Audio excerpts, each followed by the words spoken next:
Hello, welcome back, everyone. This is Dan, and thank you for once again joining me for Ambition, a Minuet in Power. So, last time we got and exacted our absolute revenge against Marcel, and in the process, we greatly increased our credibility and greatly reduced our peril. Incredible. I think I made mention, like, I'm not sure how long this game is going to go, but I took a quick look at the Steam achievements, and one achievement I got was Start Chapter 1. And then I noticed that there was Start Chapter 2 and Start Chapter 3, so I think we've got quite a ways to go before we got to the end of the game. So there is still quite a lot to do and quite a lot of time left until we get to a point where we could accidentally get ourselves killed. So, I don't know. We're at this moment, we're going to be going to this party here.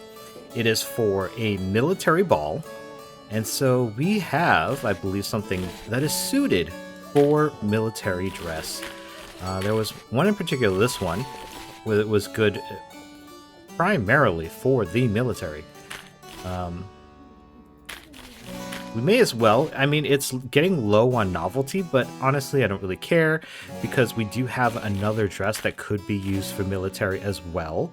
But honestly, it's had so much use for the military. This one could also be used in addition, so that's also a backup. So I think we're going to go with this one.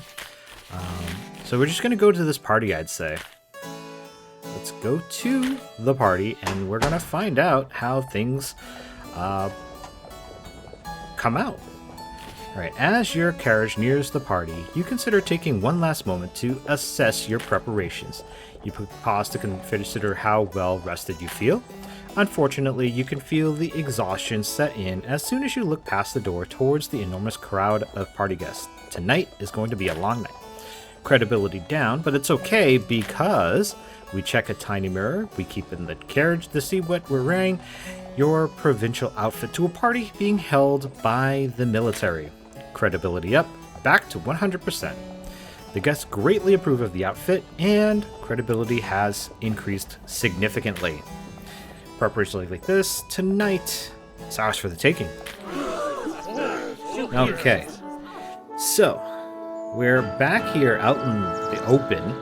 You step down out of your carriage and hear the ripple of whispers that signal your arrival to any social event these days. There's a small line leading to the open field of richly appointed tents as guests are waiting to get in. While you're standing in line, you manage to overhear an interesting rumor. You make a mental note of it just in case. Gained a piece of cheap military gossip. Our servant checks your invitation and everything seems to be in order. I think we will spend 10 livres to reduce our peril back down to 0, I would say. She greatly takes the gift from you and sets it aside. As you enter the party, you can hear the whispers of other guests noting your generosity. Credibility up, we're at a full, and peril down to the very lowest. Now, let the games begin. Alright. I imagine we're going to start getting much more difficult credibility checks. Lost coin, this is the stealing. This one, wings and women. The chemistry student, Michael Pelletier, is in need of someone to help him gain the attention of a comely young lady. Are you up to the task? Let's see, this one, pulling rank. Just as you're about to seize upon some valuable gossip, you're interrupted by a presumptuous interloper. Perhaps there's a way to evade his rude questions and claim your prize in time. It doesn't seem worth it, considering it's the cheap military gossip. Oh, here we go, Madame Mirror. Let's go with this one.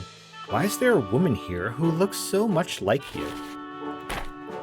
Maybe this is a continuation of what happened from the last time we came upon this. While circling the party, you happen to notice something very strange. At first, you thought you'd been looking in a mirror, but something was simply off about the whole thing. How odd. You walk over to inspect said mirror, but you're interrupted by someone in the middle of your approach. Ah, Madame Ducot, I'm pleased to see you again. This is the same thing. We will hit this credibility check. Huh. And, yeah. It's all the same so far. Gained credibility, that's fine. And, yeah, here we go with this outfit business. I think we can hit the the peril a little bit to kind of be like, what do you think of it? And pretend that we know what he's talking about. Because he asked why we changed our outfit, and before we asked, or we told him we didn't, or asked him whether or not we were wearing something else before, and it got him to realize that we weren't the person he thought he was speaking to. So let's continue on down this hole of impersonation and impersonate the person who is impersonating us. Oh-ho! Ah, you look absolutely magnifique, he replies, obviously caught off guard by your question. It was quite the bold choice to change clothes in the middle of an event, though a touch unusual now that I consider it. Gain some credibility and gain some peril. He talks with you a while longer, and it appears that he already intends to loan you a large sum of money, a sum so large that you couldn't possibly pay it back. You try to dismiss the thought, but he's turned out to be quite insistent, which makes sense as anyone loaning money with a high interest rate is secretly hoping that you'll never be able to pay them back. Why else would they do it? Talking with him a bit longer, you manage to both excuse yourself and convince him that you need more time to think on this positively life-ruining decision. However, your first real priority is finding this mysterious woman who is pretending to be you. I thought that this event here would have been the point where we try to find this woman, but it does not appear to be the case. There has to be another event that we come across where we can actually, I don't know, what's the, interrogate her or question her or something. This is the stealing one yet again. Pulling rank. Okay, not really too fond of that one. Failing to fit in. The wife of a soldier is having trouble consorting with the other military spouses at this event, which is their loss as she seems to know some very interesting things. Ooh. And this one's got Michael again. I mean, there's chance for some gossip here. This also has chance to gossip. But maybe something we can do with Michael to advance his storyline, perhaps. Let's go with this one. As you stroll through the party, you spot a vaguely familiar person. You remember meeting him in the streets of Paris not that long ago. He gave you a piece of gossip as part of some kind of experiment. Bonjour, Yvette, Michael says as you approach. What have you been up to? And we can say, I've been up to a lot. To be honest, I've never been so busy in all my life. Or, I wish it wasn't the case, but I've simply been up to very little.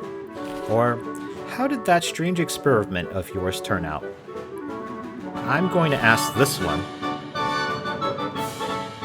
Yeah, because we're not asking what the experiment is. We're just asking what the results of it have been. It's still a work in progress, he replies with a mysterious smile. However, my progress has been waylaid by other worldly pursuits. You notice that Michael is looking at something over your shoulder. Something or someone. More specifically, my scientific studies have been waylaid by my romantic ones. Unfortunately, the woman I've set my heart upon is already being courted by a jealous and tiresome fellow. It's a situation that has put me at my wit's end. Oh-ho! In fact, I could very much use your assistance if you were so willing. Just lead me to your problem and I shall handle the rest, or I'd rather not be part of any more of these schemes of yours. We will help him out, advance the storyline a little bit, maybe. I'm hoping that that's what's going to happen. Fantastique! I need you to go forth and separate the two people over there. He continues, subtly indicating towards a young couple talking together in a different tent. Once the lovely madame is on her own, I shall have the chance to make my affections known. I would accompany you myself, but I think my rival is a little too canny for that, Michael says, handing you a small rolled-up piece of paper tied with a little bow. A message between potential lovers. Give her this, if you can. With this in mind, you take your leave of him and begin the process of steeling yourself while you walk over to the couple that he indicated. It seems that no matter how experienced you become, there's something disquieting about the prospect of approaching a group of strangers, alone and unintroduced. With your nervousness calmed down to a mere dull roar, you approach these would-be lovers in the middle of conversation. The lady immediately makes room for you in the conversation. Oh, bonjour, madame. Please come join us. I was just relating how I've been learning to play the harpsichord. I'm hoping to be a part of a recital by the end of the year. You step into the circle of their conversation, and the man says, I was just telling her what pieces she should watch out for in a recital, as they might prove to be too difficult for a novice. Yes, you've brought up many things that would make my success impossible, the musician says with a barely concealed sigh. You can tell that she wants to leave this conversation, but doesn't yet have a way out. We could slip her Michael's note, or we can tell him that, Monsieur, when I overheard your wise counsel, I just had to see you up close for myself. This credibility check is a medium one, but this might work for us. So, because we're at 100 credibility, so let's give it a try. You step closer to the budding harpsichord and try to discreetly pass her the note that Michael gave you. Stealthily, you manage to press the message into the woman's hand, and she quickly stows the message in the pockets of her dress. The conversation doesn't even slow down for a moment. Of course, your sudden entry into the conversation does generate some suspicion on its own. You have spent a little credibility. It's not long before she excuses herself from the conversation to read this note, where you watch her bump into Michael, who just happened to be walking in the same area. As their conversation begins together, you notice the young student shoot you a grateful wink before he and the object of his affections disappear into the crowd. Oblivious, the boorish gentleman attempts to turn his attentions on you. You manage to deflect his clumsy advances with relative ease. Still, you don't want to be rude, so you humor him for just as long as necessary before you also take your leave. Now that you're alone, you realize that you feel an unfamiliar shape in your pockets of your dress. You check and realize that Michael seems to have slipped you a note at some point without you knowing it. On it, you find some gossip related to the host of the party, presumably as payment for your services here. You've gained a piece of cheap military gossip. All in all, this feels like it was a productive use of your time. Alright, so we got cheap gossip, and yeah, we lost some novelty on the dress, but that's okay. We are okay for now. April 26th. Yep, it's Sunday, right? So it's, having rent every week seems kind of odd. But anyways, you look up at the sound of Camille knocking on your doorframe. Good morning, madame. The house's rent is due today, as are my wages. We have the rent, so let's go ahead and give it to her. Merci beaucoup, madame, Camille says with a curtsy as you hand her the money. Paid 40 livres. Camille leaves to deliver the money, and with that, business concluded. Your day may continue. Alright, so we need to respond to an event here for the crown. So this is for Viscountess Catherine Foix. So maybe this person is not related to Marcel. Maybe this person is related to the actual Alfonso de Foix. So maybe we'll go ahead and accept this one. And then we shall see here. Let me take a look at my journal. Let's see. So military allegiance has not really budged. The church allegiance hasn't really budged either. Nobody's really gaining any power as of yet. We have lots of cheap gossip. Oh, we have one shocking gossip, but we can hold off, I think, until we get some more and really go to town. So let's explore Paris. Let's see, what have we here? Music to your ears and a Hessian doorman. So this one is the ability to hire Hansel, the bodyguard. I don't know that I want to do this one, so let me check around here. Let's see. It's Café Principe, a coffee house frequented by philosophers, artists, and academics. Get coffee, update your knowledge of the political factions in Paris, and speak your mind. Perhaps we will...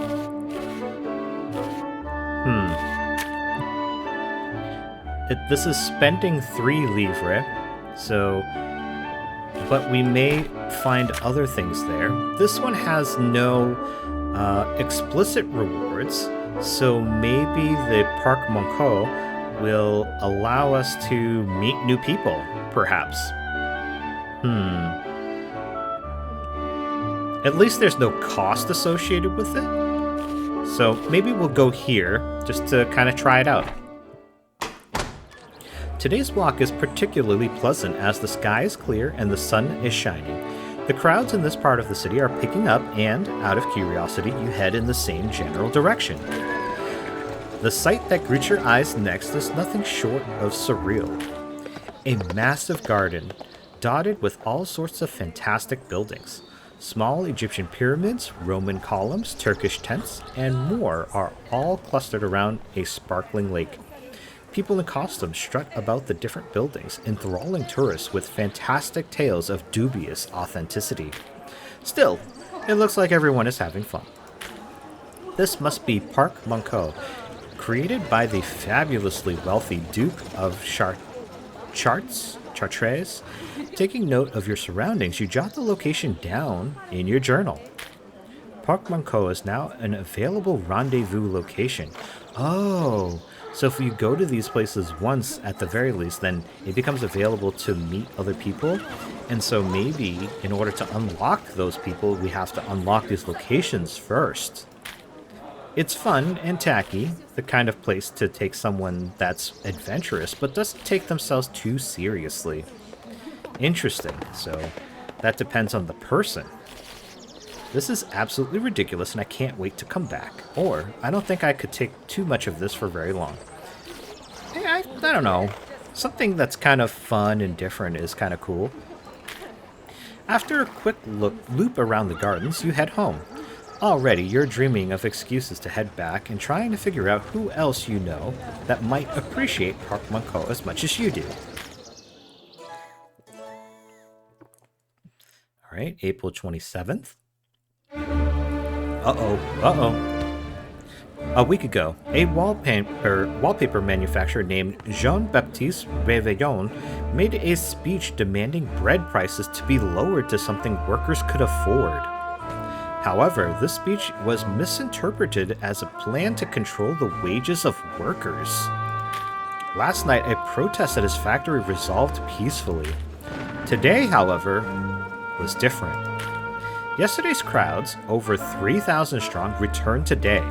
As mobs began to smash Réveillon's factory, the watchmen of the Gate Royale were mobilized to contain the crowds, suddenly reinforced by the Queen's Dragoons, who were in the area for a training exercise.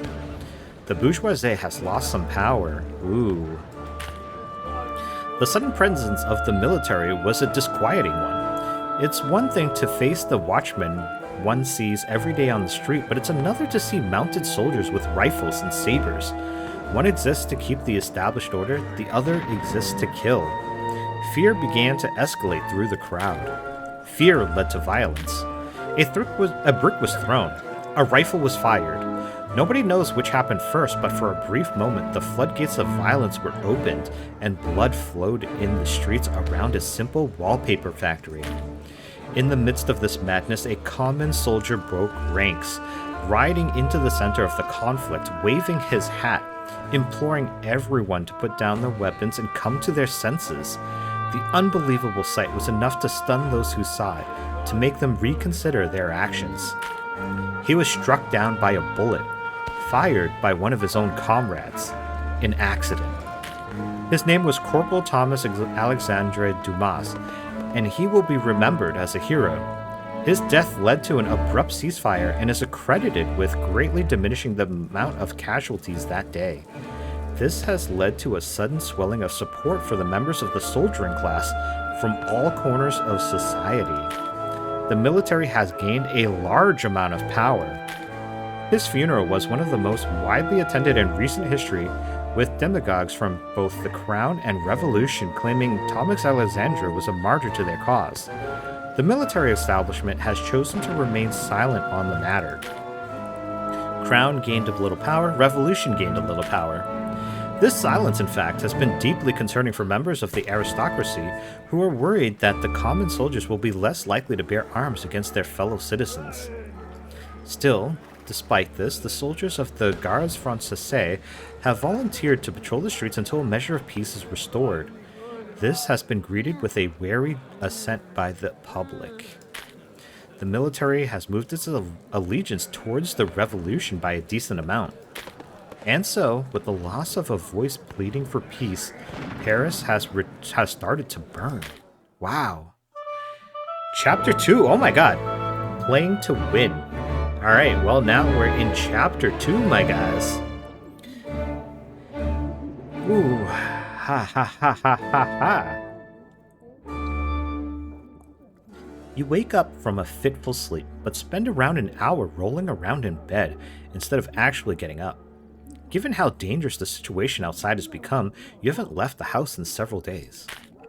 The lost sleep makes perfect sense, of course. After last week's events, it's hard to imagine resting easily at all. Your mind keeps coming back to the larger events of last week. How a mob of peasants simply overran the holdings of one of the wealthiest and most powerful men in France. There was nothing special about those people, and yet they so easily defied the laws of His Majesty the King.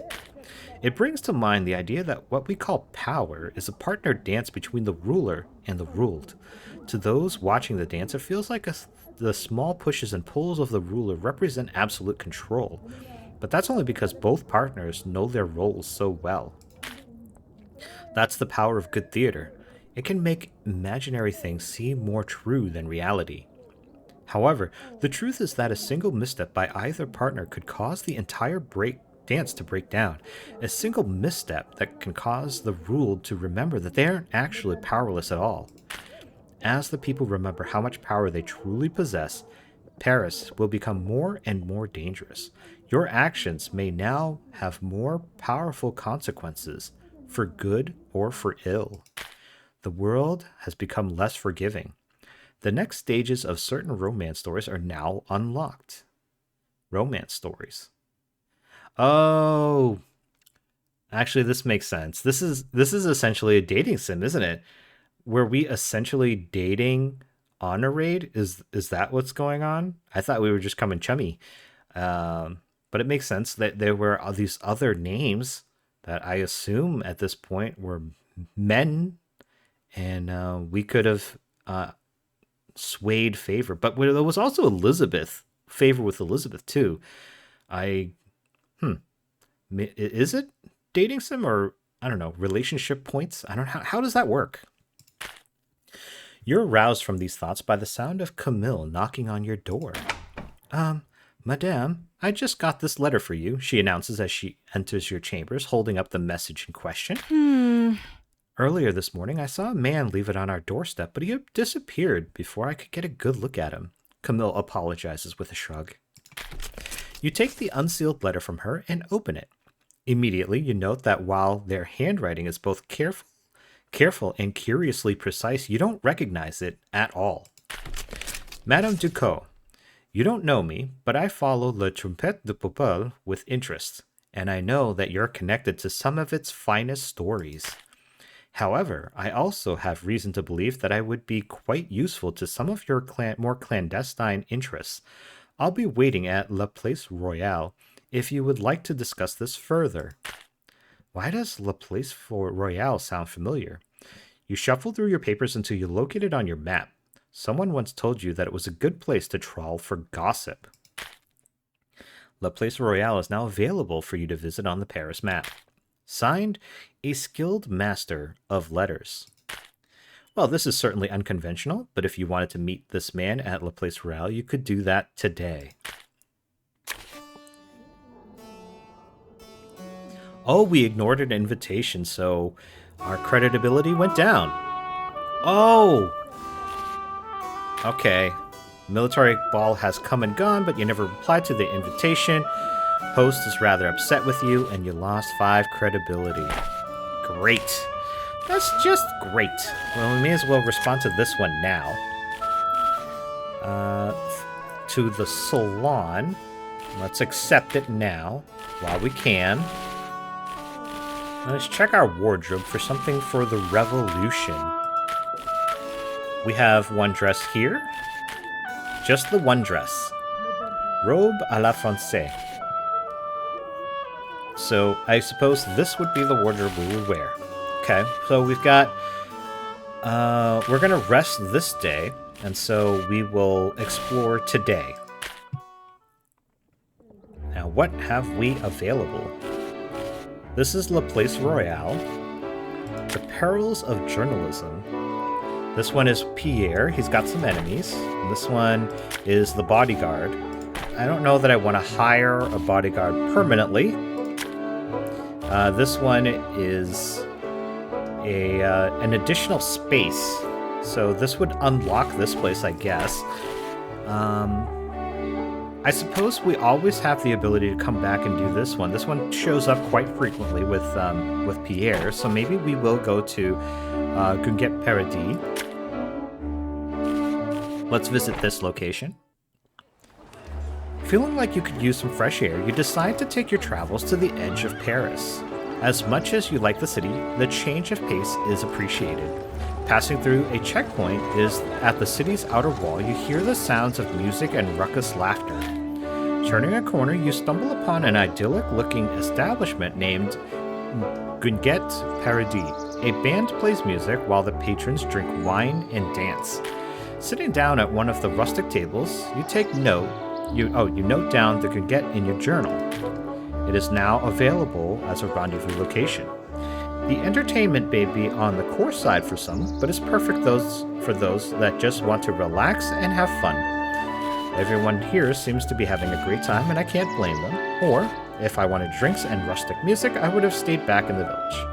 I think this is just a nice change of pace, and so it's a nice place to kind of just visit once in a while. But Yvette seems like very much a city girl, or at least she's definitely becoming one. So I think, a taste of home is nice every once in a while. After spending a few hours taking in the crowds and bobbing in time with the lively music, you decide to head home, but you have a feeling you'll be back there soon. All right, May 6th. I think we shall take our time to... Yesterday, with great fanfare, the Estates General finally convened. This great meeting is the result of His Majesty the King calling together all 3 estates of France to debate and vote upon how the various crises of ravaging the country shall be resolved. As part of the opening ceremony, each estate paraded down the streets of the city. The first estate, the church, sent clergymen from all over France. Among their numbers are everything from humble countryside priests in their black cossacks to resplendent bishops and cardinals bedecked in crimson and gold. The second estate, the nobility, strutted down the streets in unison. Bedecked in their finest clothes and jewels, they seem like an army of swaggering peacocks. Theirs is the realm of tradition, privilege, and loyalty to the crown. The third estate, representing over 9/10 of France's population, marched in stern and quiet rows. Dressed in blacks, browns, and other sober colors, they represent everyone from the highest judge to the wealthiest factory owner to the lowest peasant. In fact, His Majesty has even seen fit to break from tradition to grant the Third Estate double representation. With twice the amount of representatives, they're closer to representing their own stake in the country, which was originally a source of great hope.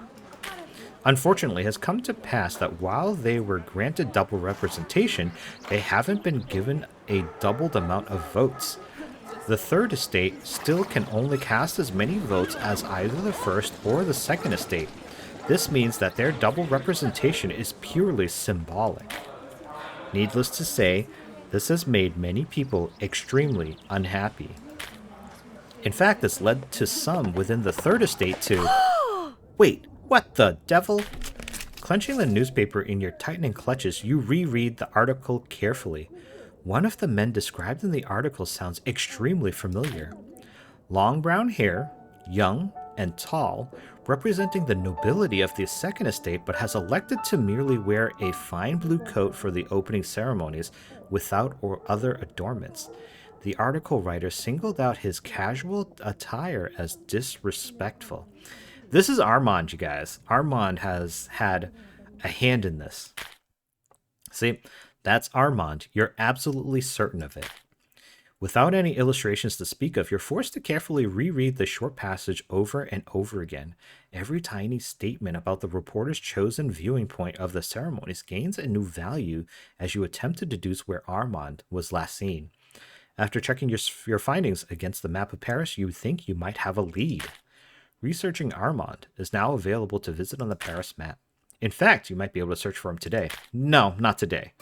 We've got a party to prepare for. Yeah, here's the researching. Necessary honesty. We've seen this one. That one's come up from time to time.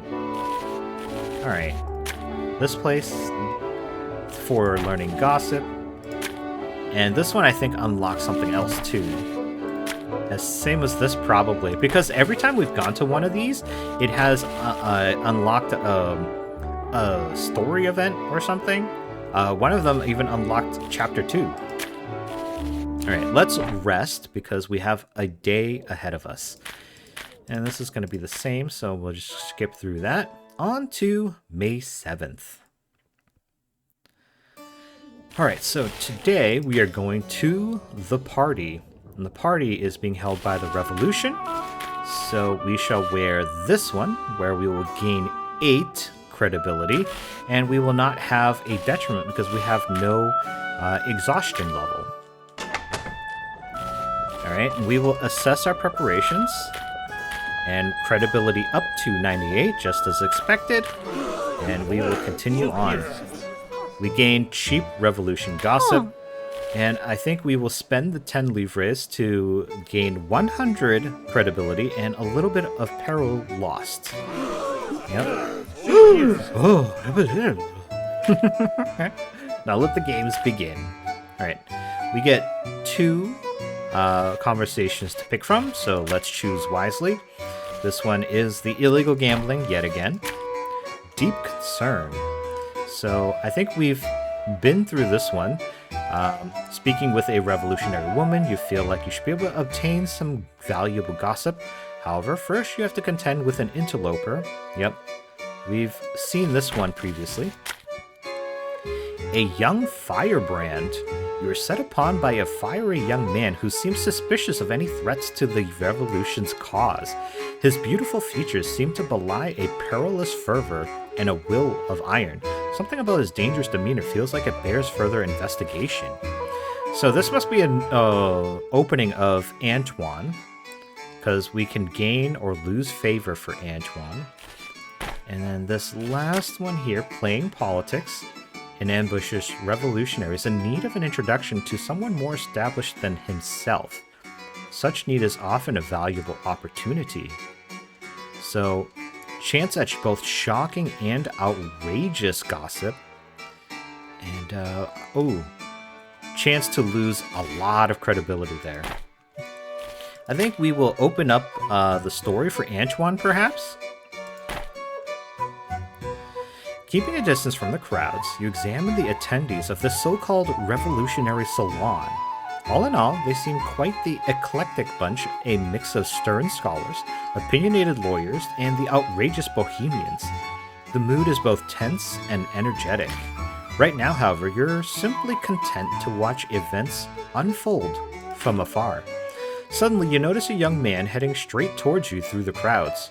Frankly, he's beautiful, but he radiates a dangerous intensity. Who are you, and what exactly are you doing here? My name is Yvette Ducot, and I'm just a woman who's excited by revolutionary ideas. Or, I'm Yvette Ducot, and I'm simply observing, nothing more, nothing less. And I'll answer that once I know who I'm dealing with. Who are you? Well, considering he is very upfront, I mean, he was kind of pushy. Maybe we should just be pushy back. Maybe, I don't know, is that the way to go? I mean, there's no checks here. Let's be pushy back. I mean, one turn deserves another, right? Ooh. He leans back and reappraises you, a smile forming on his lips. Oh, really? Your caution is wise. One can never be too careful. You've gained some favor with Antoine. He eschews the customary bow for a quick upward nod of respect. My name is Louis Antoine de Saint-Just. But please, just call me Antoine. Man, he looks really upset, man. Like, he looks like he's ready to either, like, lay out a big fart, or he's ready to deck somebody in the face.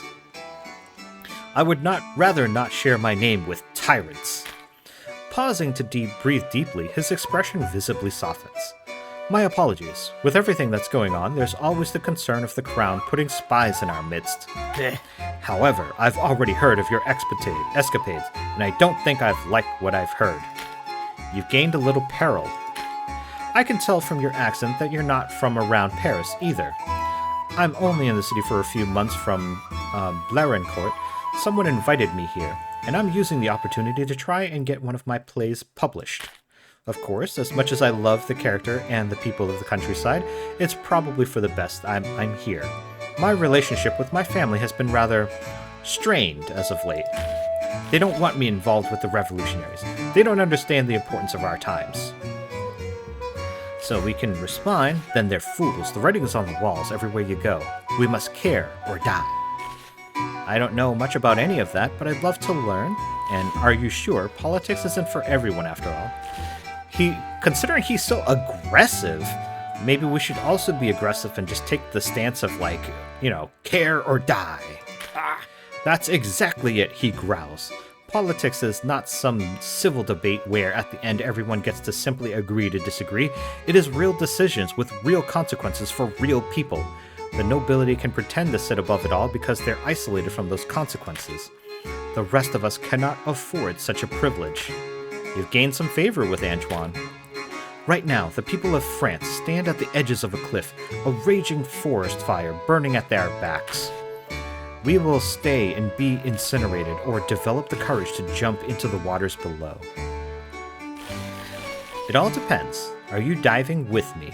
Or, if our homes are being incinerated, then I'd wish to stay and save them. That's quite a line. Have you been practicing it? Let's see. Will we stay and be incinerated, or develop the courage to jump into the waters below? I think we're just gonna dive headlong, because he seems like that's the kind of person he is. Oh, that I can guarantee, he replies. His gaze is unflinching, but he can't help but smile. You know, his whole face and demeanor is so, like, unsettling. I don't see how he's, like, beautiful, because the faces that he makes and his just general, I don't know, his vibe just seems really evil. I don't know. Gained some favor with Antoine. The two of you chat a while longer. While his main interests are political, you find that he knows a surprising amount of poetry and theater, especially when it comes to legends and heroic epics. Everything seems that way with him. Larger-than-life heroes in a perpetual clash against evil.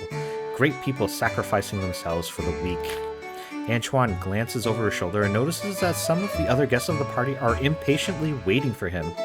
It appears I am needed elsewhere, madame. Don't worry, I will find you again. Gain some favor with Antoine. Damn, that was easy. He leaves as quickly as he came, already striding over to the guests in the other group. Zeal, passion, and energy. He's certainly not boring, or, well, that was utterly terrifying. You know, it's kind of both. I would say it's both, but he was certainly not boring. We'll go with that. You spend the next few minutes walking around the party, wondering what to do next. Yet your thoughts keep coming back to that fiery, beautiful man. All right, what else have we here? Concerning correspondence. You take some time to go over distant memories of the letters Armand used to send you while you were still in the village. In retrospect, some of those missives may have been more concerning than you thought. Okay, so that advances Armand. This one, you're approached by a woman wearing a green emerald around her neck, and something about her feels wholly too familiar. Is it because she seems to know so much about your past, or is it something else? This is Johanna, guys. And this one's the Dark Mirror. This one, first casualty of war. Man is trying to convince Pierre to do something that he absolutely cannot. Perhaps this requires your intervention. Well, I don't think we're going to do that just yet, but that is potentially something we want to do. I think we're going to go with this Johanna one. And it says a Dark Mirror. I wonder if that's going to advance the storyline for the person that looks like us, I guess. With a sigh of relief, you manage to find a breeze from the open doors in the vestibule. It's gotten so hot that you feel like you're going to pass out. You're absolutely certain that you've already started to sweat through your makeup. All the same, you check a mirror to make sure that neither of your eyebrows are trying to flee their assigned positions. Thankfully, they have managed to hold steady. Hearing a trill of laughter, you turn away from your reflection to notice a woman with a shining emerald around her neck approaching you. She's holding onto the arm of a particularly powerful gentleman, but you can tell that she's the one guiding his steps, not the other way around. Uh-huh. Oh, you must be Yvette, she says with a note of surprise in her voice.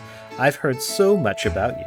You know, she looks just like the woman that we've casted off before. Who was it? We saved somebody else from her. Oh. We saved Honorade from her. She was trying to get Honorade to I guess get drunk because she knew that she was alcoholic. Yeah, Johanna. This is definitely her, guys. It's such a shame to hear about how the Viscountess de Foix absolutely humiliated you in front of all those people. I can't imagine how awful it was to endure such a vile debasement. Truly unfortunate. The gentleman with her looks over you and gasps. I remember hearing of this, such unfortunate business, he says with a pity, which is not exactly the emotion you hope to inspire in people tonight. Lost a decent amount of credibility? You be! I hate you already, Johanna. Of course, didn't you manage to reveal that perfidious Marcel woman to be a pretender to her title? Who can really trust the opinions of such a creature? I'm certain that her attacks on your character were as false as her name. Credibility up. Whew. But not up as much as we lost, it looks like. Gained some of that credibility back. Well, all things considered, you've done quite well for yourself, Johanna says, scrutinizing you carefully. In a provincial village like yours, I can see why Armand would have taken quite a liking to you. Then again, I imagine it's easier to be so ambitious when you have nothing to lose. Man, she is diving in just as much as Marcel was. It's true, I make sure that there's little in my life to weigh me down, or spoken truly like a person who's always had resources to work with, and what makes you think I have nothing to lose? I'm kind of leaning toward the center one, spoken truly like a person who's always had resources to work with. And she gets angry. I think that's the one I want. Like, I'm riling her up now. Every resource I have, I clawed from the dirt of my circumstances, she hisses at you.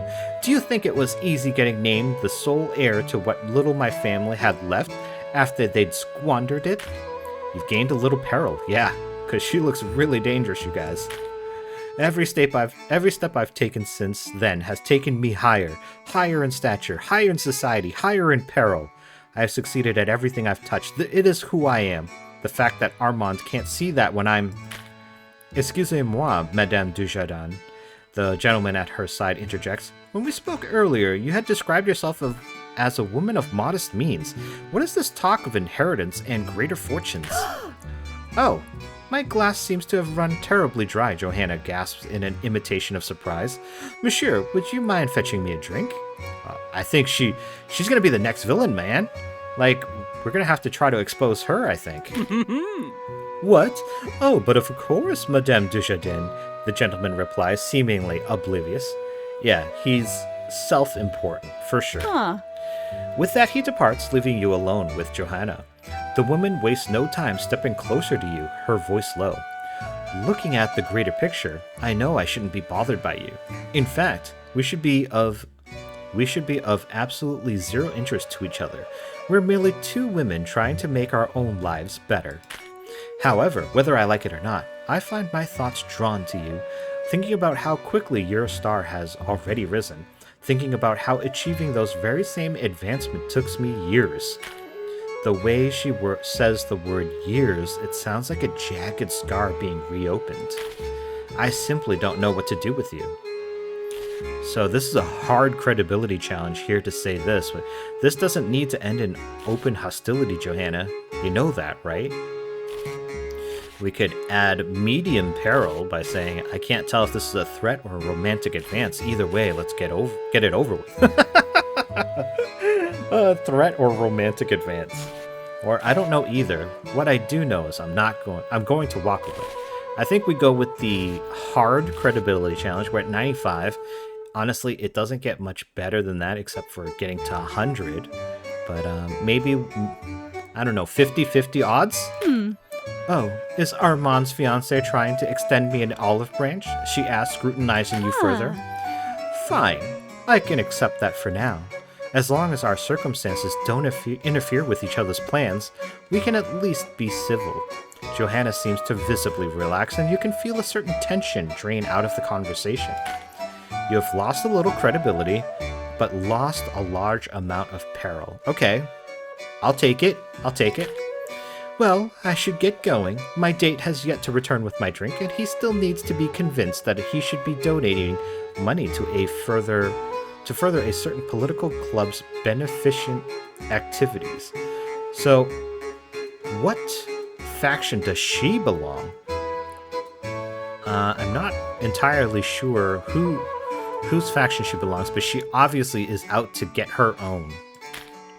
Without another word, Johanna silently recomposes her features into the very picture of unassuming gentility and leaves. As you find yourself alone again, you realize that you no longer feel too hot. Something about that encounter has left you with a chill. Yeah, that one's gonna be a very difficult one there. So, we got 8 Antoine favor, you guys, but we lost all of our peril, which is awesome. Lost 10 livres. Gained 1 credibility overall, I suppose. I don't know, it says 1 credibility. Alright, so we are now in May 8th. That, I don't know, Johanna seems like that's going to be a bit of an issue. Maybe a little more than a bit of an issue. We shall see how that turns out. I hope you guys will come back in the next one and see if we can find out a little bit more about how that is going to turn about. I don't know whether or not she's the next villain for this chapter, but it certainly seems like she's heading in that direction. I hope you guys will come back and see me and join me once again. And until then, everyone, bye.